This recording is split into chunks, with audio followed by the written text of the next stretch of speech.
What's up guys, Tony Hannity's here from Lazy Tech TV, and this is the Infernal Innovations CD mount. Let's take a look.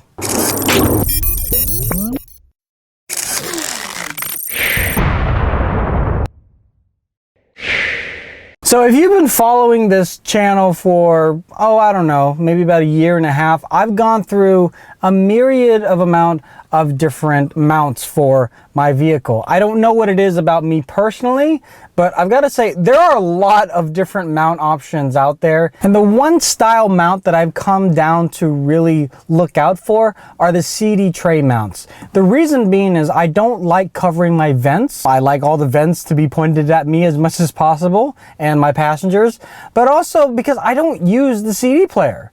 That is the main reason. I don't use the CD player. I use Wi-Fi, or rather I use Bluetooth, or a lead to connect directly into the radio. So I don't need the CD tray personally for any reason whatsoever.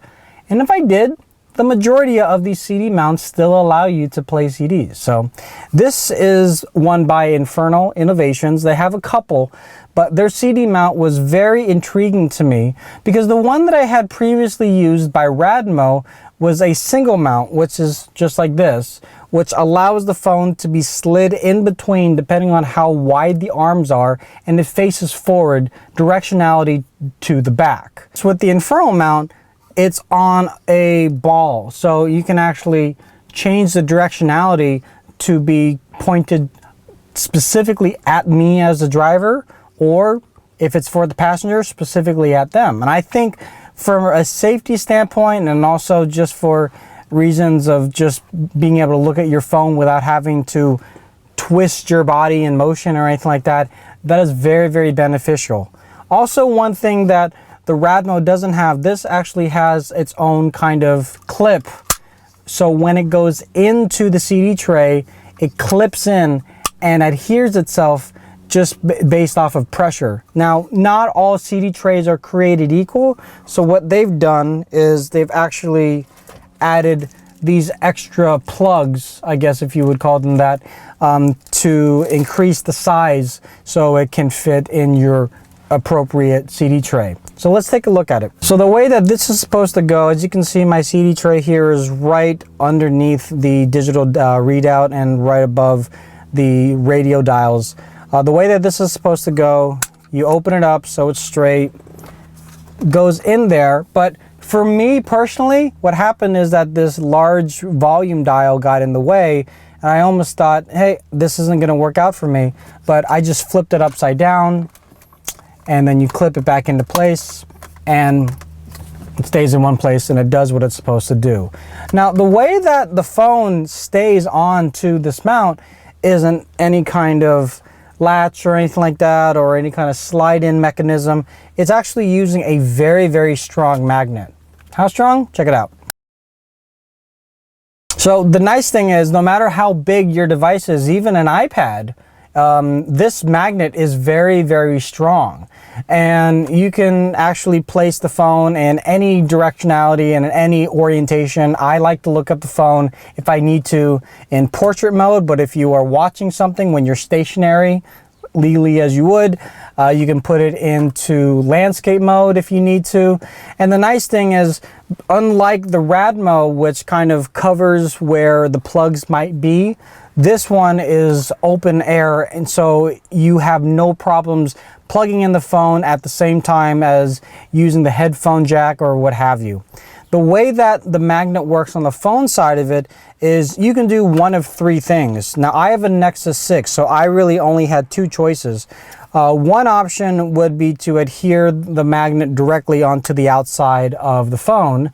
The other option would be adhering the magnet to the outside of the case. The third option, if you have like a G4, you can actually put the magnet inside the case underneath where the battery is. So it really doesn't matter. The magnet itself is very, very strong and would be able to withstand the weight of the phone.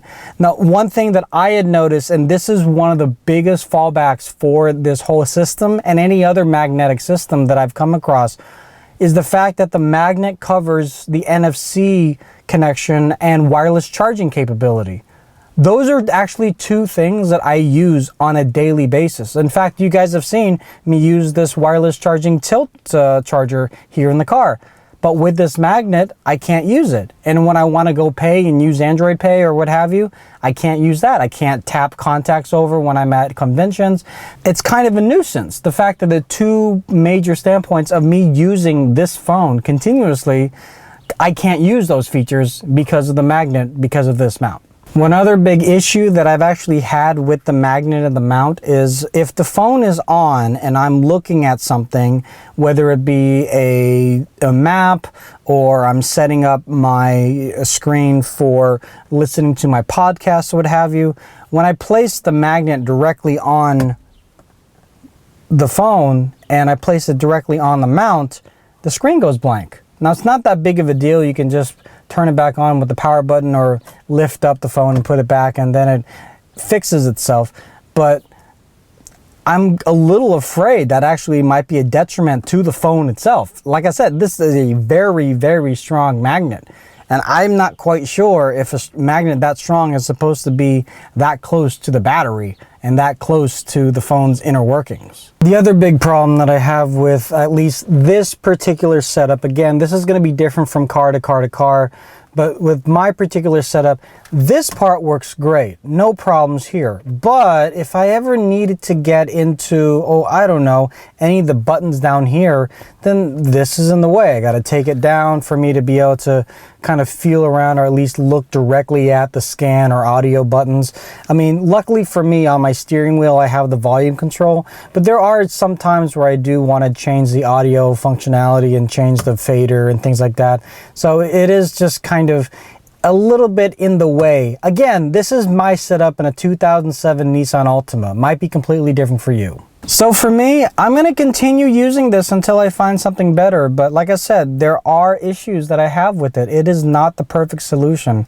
It's really nice in the sense that I don't have to worry about putting it into any kind of clamp mechanism. It's also nice for the fact that you can move the phone in any direction to face me or the passenger or whoever else.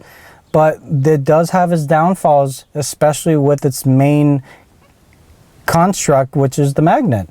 So let me know what you guys think about it. Leave that in the comment section below. If you have any other mounts maybe that you have questions about, put those in the comment section as well too. Thank you very much for watching. Like the video, subscribe to the channel, and we'll talk to you guys in the next one. Later.